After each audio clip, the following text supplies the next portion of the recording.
Shalom praise the Lord. ஆண்டவரும் இரட்சகருமாகிய இயேசு கிறிஸ்துவின் இனிதான நாமத்தினாலே உங்கள் யாவருக்கும் அன்பின் நல்வாழ்த்துதல்.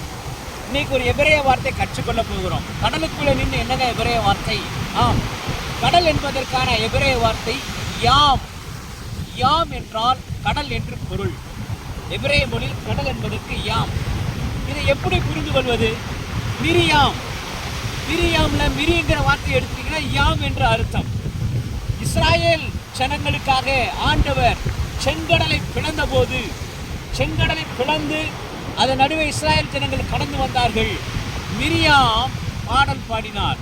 ஏனென்றால் அவருடைய பெயருக்குள்ளேயே கடல் என்கிறதான வார்த்தை இருக்கிறது. யாம் கடல். இப்போ அலையை பார்க்குறீங்க. அலை என்பதற்கு எபிரேய மொழியினுடைய அர்த்தம் என்ன சொல்லிக் கொடுப்போம்னா மேம். மேம் என்றால் கடல் அலை என்று சொல்லிக் கொடுப்போம்.